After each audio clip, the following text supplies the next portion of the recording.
Hello everyone, আসসালামু আলাইকুম।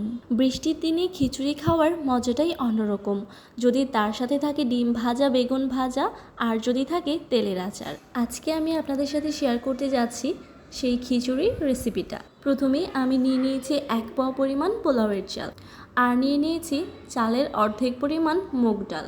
মুগ ডালটাকে কিছুক্ষণ ভেজে নিচ্ছি, তারপরে সেই পোলার চালের সাথে ডালটাকে অ্যাড করে দিব।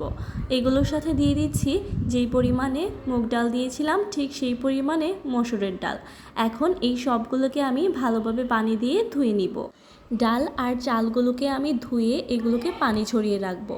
তারপর চুলায় একটি প্যান বসিয়ে দিয়েছি, তার মধ্যে দিয়ে দিয়েছি তেল, আর দিয়ে দিয়েছি এলাচ, দারুচিনি আর তেজপাতা। এখন তেলের সাথে এগুলোকে আমি 1 মিনিটের মতো ভেজে নিয়েছি। তারপরে দিয়ে দিচ্ছি 1 কাপ পরিমাণ পেঁয়াজ কুচি। এখন এই পেঁয়াজগুলোকে আমি বাদামি কালার করে ভেজে নিব। পেঁয়াজটা বাদামি কালার হয়ে আসার পর এর মধ্যে আমি আদা রসুন পেস্ট দিয়ে দিব। তেলের সাথে আদা রসুনগুলোকে আমি কিছুক্ষণ ভেজে নিব। তারপরে এর মধ্যে দিয়ে দিব হলুদ আর মরিচ, আর দিয়ে দিব জিরা। এখন সামান্য একটু পানি দিয়ে এই মশলাটাকে আমি 5 মিনিটের মতো কষিয়ে নিব। যখন এর উপর থেকে তেলটা ভেসে উঠবে তখন বুঝতে হবে মশলাটা কষানো হয়ে গিয়েছে। মশলাটা কষানো হলে এর সাথে আমি সেই ধুয়ে রাখা চাল আর ডালগুলোকে অ্যাড করে দিব। মশলাগুলোর সাথে চাল আর ডালগুলোকে কিছুক্ষণ ভালোভাবে নেড়েচেড়ে ভেজে নিতে হবে। এই পর্যায়ে চুলার আঁচটা একদম মিডিয়াম লোতে রেখে দিতে হবে। মশলার সাথে চাল আর ডালগুলোকে ভেজে নিলে খিচুড়িটা ঝরঝরে হবে। এখানে আমি প্রায় 10 মিনিটের মতো এগুলোকে ভেজে নিয়েছি। তারপরে এর মধ্যে আমি লবণ অ্যাড করে দিয়েছি।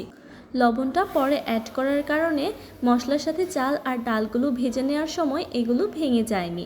এখন লবণগুলো কিছুক্ষণ ভালোভাবে মিশিয়ে নেওয়ার পর এর মধ্যে আমি পরিমাণ মতো পানি দিয়ে দিব।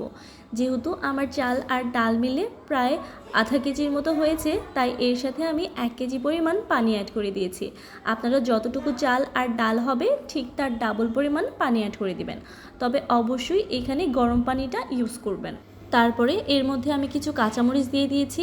তারপর ঢাকনা দিয়ে ঢেকে অপেক্ষা করেছি 15 মিনিটের জন্য। 15 মিনিট পর আমার পানিটা একদম শুকিয়ে যাবে আর খিচুড়িটা এরকম ঝরঝরে হয়ে যাবে। এই তো রেডি হয়ে গেল বৃষ্টির দিনে সবার পছন্দের ভুনা খিচুড়ি। এখন এই খিচুড়িটাকে আমি ডিম ভাজা, বেগুন ভাজা আর আচার দিয়ে পরিবেশন করেছি। আজকের ভিডিওটা এই পর্যন্তই। সবাই ভালো থাকবেন। আল্লাহ হাফিজ।